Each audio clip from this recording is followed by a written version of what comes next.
नमस्कार। सामुद्रिक विज्ञान के इस अंक में एक बार पुनः आपका स्वागत है। दोस्तों, मैं हूँ भास्कर आनंद डोभाल और आप देख रहे हैं हस्तरेखा का ये अंक अपनी ही पसंदीदा यूट्यूब के चैनल गो ब्लॉग्स में। एक सुंदर सी मेल हथेली, आप पुरुष जातक हैं और आपकी रियल हथेली मेरे सामने विवेचना के लिए आ रखी है। हथेली बहुत जबरदस्त है और सबसे पहले मैं एक बहुत अच्छी चीज से शुरुआत करता हूं।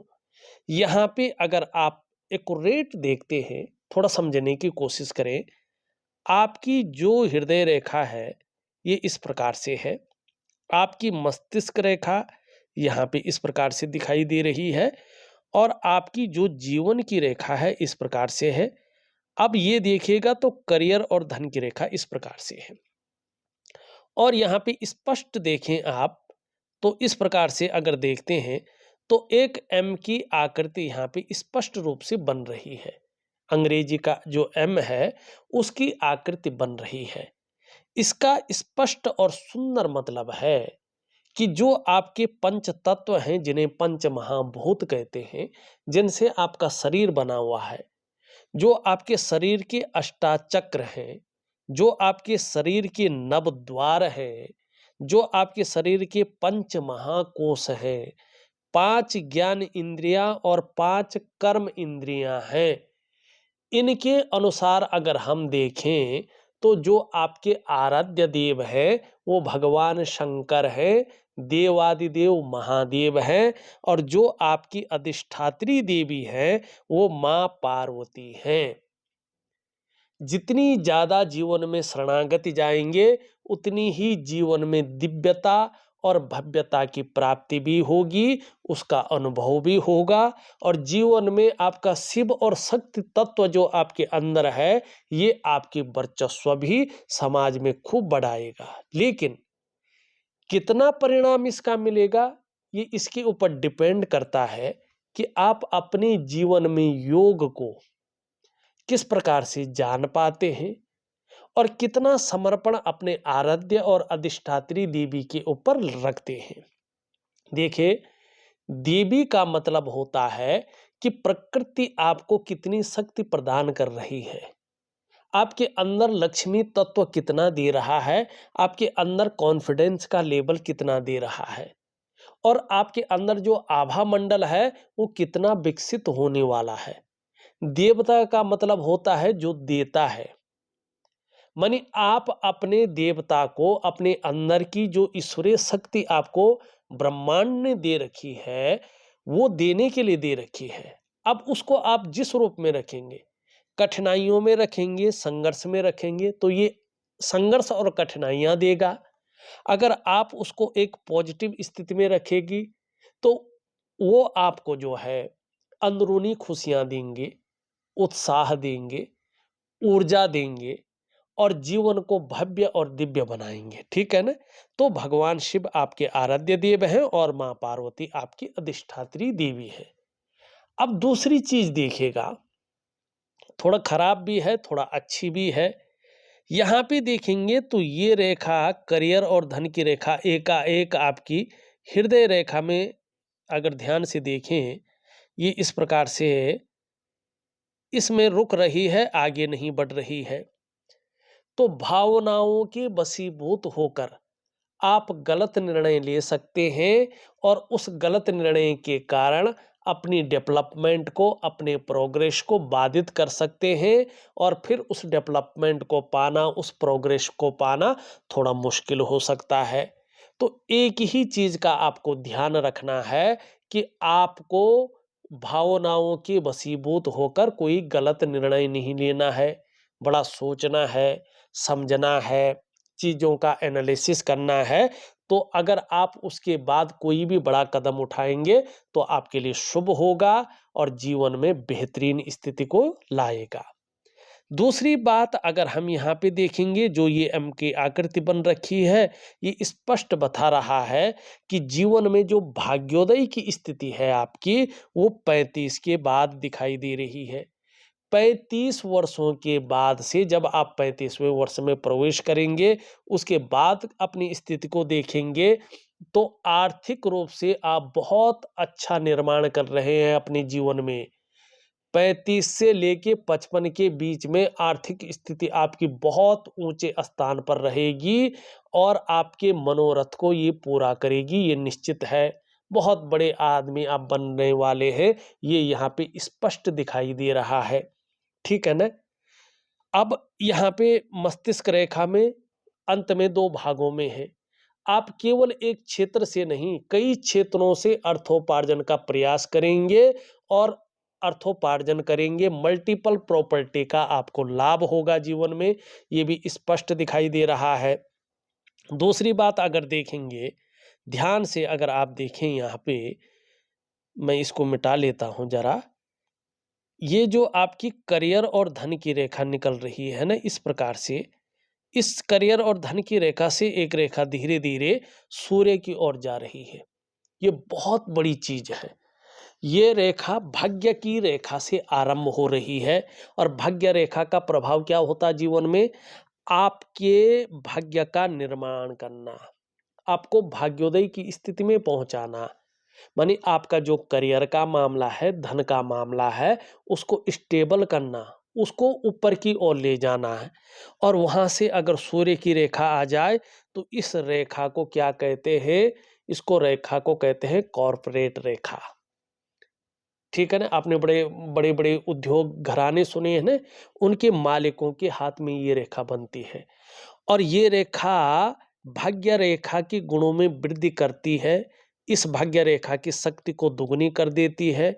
और ये रेखा जितनी स्पष्ट और सुंदर स्थिति में आती है और जितनी अधिक स्पष्ट और सुंदर होगी, उन्नति का क्षेत्र भी आपका उतना ही विस्तृत और उन्नति भी बहुत बड़ी होगी, बहुत अधिक होगी। लेकिन इसको आपको ठीक करना होगा, स्पष्ट करना होगा। कैसे करेंगे इसको ठीक? दिव्य सूर्य क्रिया के द्वारा, विधिवत तरीके से। इसमें किंतु परंतु नहीं, आगे पीछे कभी नहीं करना है। जो समय दिया जाएगा आपको, जिस प्रकार की विधि बताई जाएगी आपको, उसी समय आपको दिव्य सूर्य क्रिया करना है। और जितने दिनों के लिए, महीनों के लिए बताया जाएगा, उतने दिन और उतने ही महीने तक करना है और उसी विधि से करना है। तब जाके हथेली में ये कॉर्पोरेट रेखा आपकी जबरदस्त होगी और इसका लाभ बहुत अच्छा मिलेगा। सबसे शुभ समय जो है आपका, निश्चित तौर पे लाभ देने वाला रहेगा 35वें वर्ष से।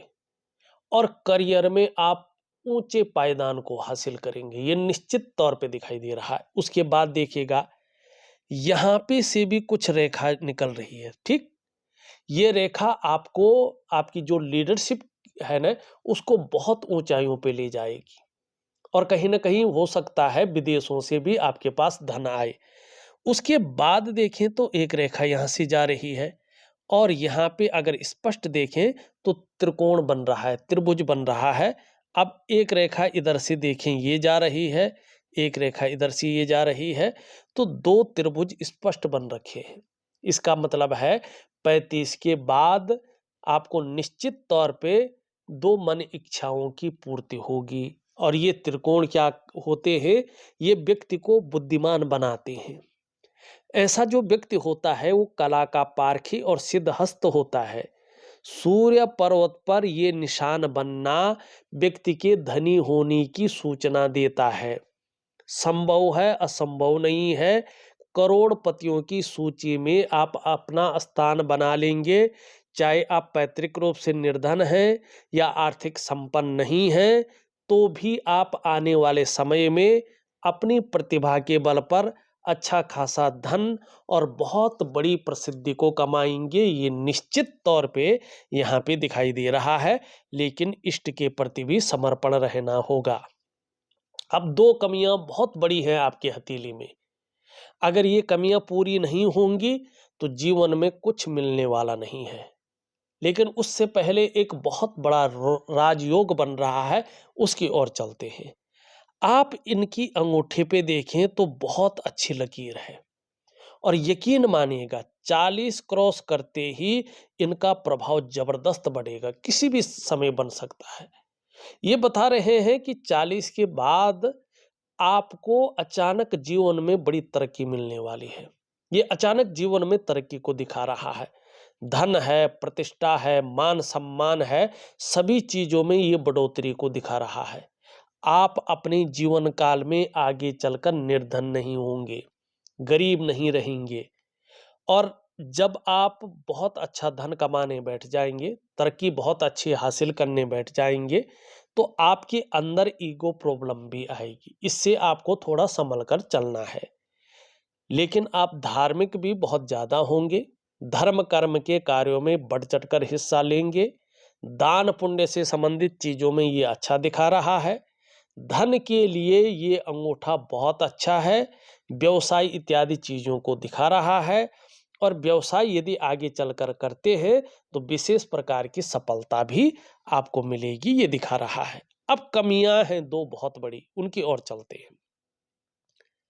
ये इंडेक्स की फिंगर है, इसके नीचे वाला भाग देखेंगे आप, ये है बृहस्पति का पर्वत। वर्तमान में देखेंगे तो शनि की तरफ झुक रहा है, ठीक है ना। जब ये शनि की तरफ झुकता है तो आपके जो न परिवार को लेके जो है ये चिंताएं देता है।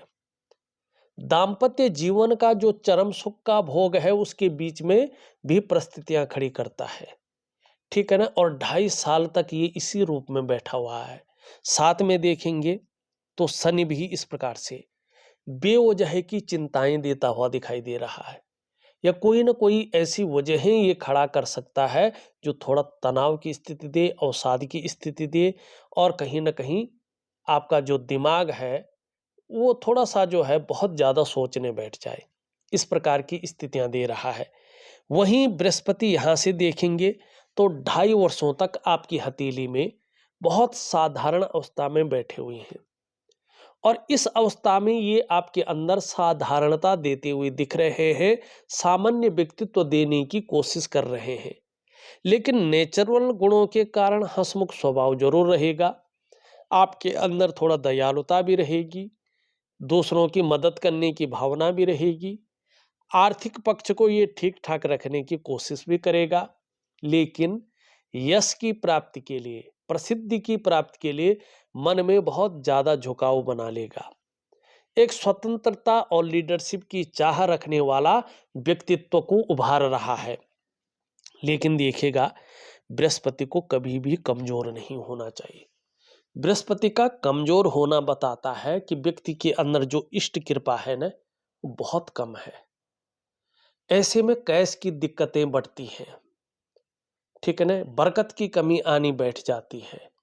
व्यक्ति पाठ पूजा तो करता है लेकिन इष्ट कृपा नहीं मिल पाती है।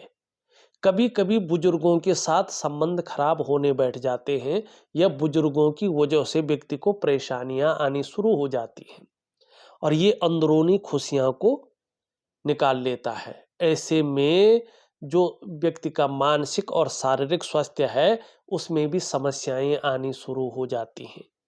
देखिएगा, देवगुरु बृहस्पति को चाहे जन्म पत्री हो, चाहे कुंडली हो, चाहे हस्तरेखा हो, सबसे महत्वपूर्ण ग्रह माना गया है, क्योंकि शास्त्र में इनको कई चीजों का कारक माना गया है जो हमारे जीवन में सबसे ज्यादा शुभ या जरूरी है। ऐसे में आपके पास चाहे कितना भी अच्छा ज्ञान है, चाहे कितनी भी अच्छी नॉलेज है, उसको इम्प्लीमेंट करने के लिए प्लेटफॉर्म नहीं मिल पाता है। अगर मिल भी गया, ऐसा व्यक्ति सही से उसको यूज नहीं कर पाता है। ऐसे में जो वैवाहिक जीवन है उसका जो चरम सुख का भोग है उसके बीच में परिस्थितियां खड़ी हो जाती हैं। कभी कभी तो संतान को लेके भी चिंताएं उभरती हैं, और पैतृक संपत्ति का लाभ भी ठीक से नहीं मिल पाता है।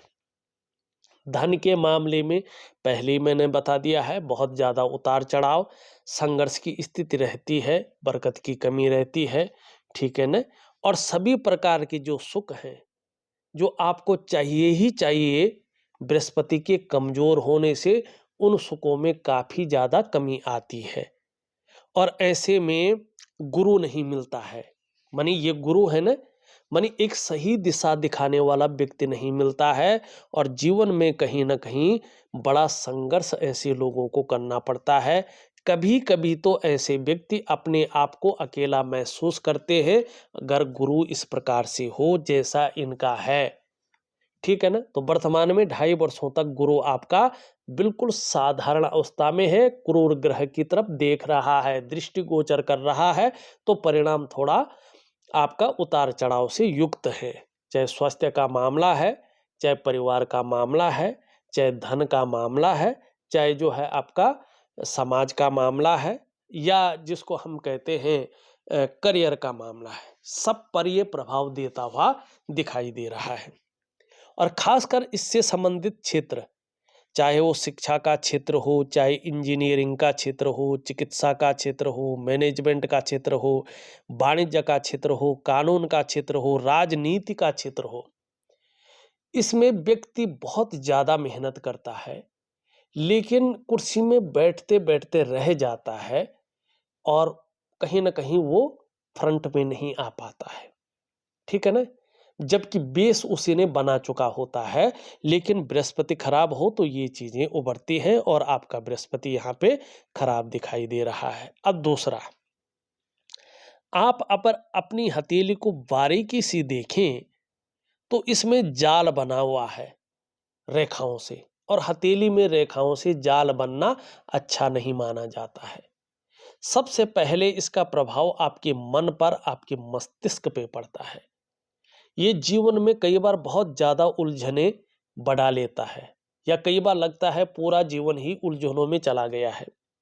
और जो व्यक्ति की निर्णय लेने की ताकत होती है उसको ये छीण करता है। व्यक्ति सही से डिसीजन नहीं ले पाता है कि वास्तव में क्या करना चाहिए और किस तरफ हमें जाना चाहिए। दूसरा, इसका प्रभाव पड़ता है आपके स्वास्थ्य पे, चाहे वो शारीरिक हो या मानसिक हो, उसमें ये विकार देने की कोशिश करता है। तीसरा, इसका प्रभाव पड़ता है आपकी आर्थिक सेहत पर। ये आर्थिक रूप से आपको हमेशा बीमारू अवस्था में लाने की कोशिश करता है, दरिद्रता की ओर धकेलता है। और चौथा, इसका प्रभाव पड़ता है आपके रिश्तों पे, खासकर आपका दाम्पत्य जीवन का रिश्ता, आपका परिवार का रिश्ता और आपका कुटुंब का रिश्ता। इन रिश्तों का जो चरम सुख का भोग है उसके बीच में परिस्थितियां खड़ी हो जाती हैं। और पांचवा और सबसे बड़ा, सबसे तीव्र प्रभाव इसका पड़ता है आपकी डेवलपमेंट पे, आपकी प्रोग्रेस पे। आपका जो सफलता का स्तर हो जाना चाहिए था, वो सफलता का स्तर कहीं ना कहीं जो है डाउन की तरफ जाता है, माइनस की तरफ जाता है। और ये है आपकी हथेली में बैठने वाली नेगेटिव ऊर्जा। इस नेगेटिव ऊर्जा को सबसे पहले आपको ठीक करना है। कैसे ठीक करेंगे, देखिएगा। इसके लिए मैं एक वनस्पति स्नान आपको दे रहा हूं। आप विधिवत तरीके से उस वनस्पति स्नान को कीजिएगा। ठीक है ना। और उसके बाद दिव्य सूर्य क्रिया, दिव्य योग ध्यान क्रिया जरूर कीजिएगा, तो आपको बहुत अच्छा लाभ होगा। बाकी मैं बृहस्पति का उपाय दे रहा हूं, इसको तो करना ही करना है आपने। ठीक है। अब कुछ अन्य चीजों पे चलते हैं। देखिएगा, धार्मिक भावनाएं बहुत अच्छी रहेंगी, ईश्वर में विश्वास बना रहेगा और अपने आराध्य के प्रति समर्पण की भावना भी रहेगी। बहुत ज्यादा मेहनत, बहुत ज्यादा परिश्रम करने पर ही चीजों में सफलता मिलेगी और कई बार दौड़ा धोपी का काम भी आपको करना पड़ेगा। यश पाने की इच्छा, नेम फेम पाने की इच्छा और अपने कार्यों में विस्तार पाने की इच्छा बहुत ज्यादा रहेगी। और यहाँ पे देखेंगे तो ये बड़ी है, ये इससे छोटी है, तो सफल तो अपने जीवन में होंगे, यश की भी प्राप्ति करेंगे। हाँ, रिस्क लेने की ताकत बहुत अच्छी रहेगी जीवन में, चीजों में जोखिम उठाने की ताकत रहेगी। और इस रिस्क लेने में, इस जोखिम उठाने में कहीं कोई नुकसान हो भी जाए तो गिरकर उठने की ताकत भी रहेगी, जिसको हिम्मती स्वभाव कहते हैं। ये बहुत अच्छा है। यहाँ पे देखेंगे तो धन कमाने की ललक बहुत ज्यादा है, इसका फायदा भी होगा, लेकिन ये इसके पहले पौरों तक नहीं पहुंच पा रही है। तो धन के प्रबंधन में, धन के मैनेजमेंट में, कागजों के रखरखाव में, अकाउंटेबिलिटी में और फाइलिंग में और कम्युनिकेशन स्किल्स में थोड़ी सी कमी दिखाई दे रही है। कोशिश करें यहाँ तक नाखून आ जाए। तो आपको इसका लाभ होगा। यहाँ पे देखेंगे तो सभी उंगलियां शनि की उंगली की तरफ झुक रही हैं। तो जब जब आपका शनि साढ़े साती में होगा, ढैया में होगा, बकरी अवस्था में होगा या थोड़ा अनबैलेंस होगा, तब तब इसका प्रभाव आपके जीवन पर गहरा पड़ेगा। अब कितना पड़ेगा ये डिपेंड करता है कि आपके कर्माज किस प्रकार से है। क्या पड़ेगा? ऐसे में आप कई बार दुखी से होंगे, कई बार सब कुछ होते हुए भी खुशियों में ये थोड़ी सी कमी देगा, बस इतना ही करेगा। एक सुखद जीवन जीने की चाह रहेगी और सुखद जीवन जीने के लिए प्रयत्नशील व्यक्तित्व रहेगा। आगे चलकर परिवार के प्रति बहुत ज्यादा समर्पण की भावना रहेगी और इसका लाभ रहेगा। जो बौद्धिक स्तर बहुत अच्छा है, एक से ज्यादा क्षेत्रों से अर्थोपार्जन करने का प्रयास होगा, उसमें सफल होगा। महत्वाकांक्षाएं बहुत अच्छी रहेंगी और आगे चलकर इसका लाभ होगा। धीरे धीरे बहुत अच्छी स्थिति आ रही है, जिसके कारण आपका करियर स्टेबिलिटी की ओर जाएगा। खुद की मेहनत और खुद के परिश्रम से ही आप अपने जीवन काल में बड़ी सफलता की प्राप्ति करेंगे। यहाँ पे देखेंगे तो शुक्र का प्रभाव उभरा हुआ दिखाई दे रहा है, जबकि जो है यहाँ पे बृहस्पति कमजोर है। तो शुक्र जो सुख देना चाह रहा है, जो आपको ऐश्वर्य देना चाह रहा है, बृहस्पति के कमजोर होने के कारण वो कहीं ना कहीं अनबैलेंस स्थिति में जा रहा है। तो इसका लाभ पाने के लिए आपको बृहस्पति को ठीक करना है। निम्न मंगल और उच्च मंगल वैसे ठीक है, जीवन में पराक्रम बहुत अच्छा रहेगा और एनर्जेटिक स्वभाव बना रहेगा। यहाँ पे देखेंगे तो इसके बारे में मैंने बात कर ली। शनि की स्थिति देखें तो ये चीज अच्छी नहीं है। एक तो बहुत ज्यादा ये तनाव देता है, सुबह उठने में आलस्य देता है, गंभीर व्यक्तित्व देता है। तो इसको ठीक करने के लिए दिव्य योग ध्यान क्रिया करें। ये भी बहुत अच्छा प्रॉपर नहीं माना जाएगा, तो दिव्य सूर्य क्रिया जरूर करें। हाँ, बुध बहुत अच्छा है, वाणी की ताकत बहुत अच्छी रहने वाली है। चंद्रमा ठीक नहीं है और चंद्रमा मन का कारक है। ये 2.5 वर्षों तक कहीं ना कहीं चीजों को अनबैलेंस कर रहा है। तो थोड़ा सा डिप्रेशन जल्दी आ सकते हैं, एंजाइटी बहुत जल्दी आ सकती है और थोड़ा मन गड़बड़ रहेगा, मानसिक परेशानियां रह सकती हैं। कई बार बहुत ज़्यादा भावुक हो सकते हैं, इमोशनली थोड़ा परेशान रह सकते हैं और अपने डाइजेस्टिव सिस्टम का आपको ध्यान रखना होगा, क्योंकि मन सही नहीं होता है तो पेट की दिक्कतें आती हैं। माँ होंगी तो या तो उनको लेकर चिंताएं रहती हैं या माँ के साथ मतभेदता आ जाती है। कभी कभी ऐसे में नींद आने में बहुत ज़्यादा दिक्कतों का व्यक्ति को सामना करना पड़ता है। इसका भी मैं उपाय दूंगा। देखा जाए तो मैंने आपकी हथेली का पूरा विश्लेषण करके आपको बता दिया है और उपाय में विधिवत तरीके से लिख करके और ऑडियो के माध्यम से भेज रहा हूं। आप करने की कोशिश करें, निश्चित ही आपको बहुत अच्छा लाभ होगा। इस वीडियो में बस इतना ही। एक नई वीडियो के साथ पुनः उपस्थित होऊंगा, तब तक के लिए नमस्कार।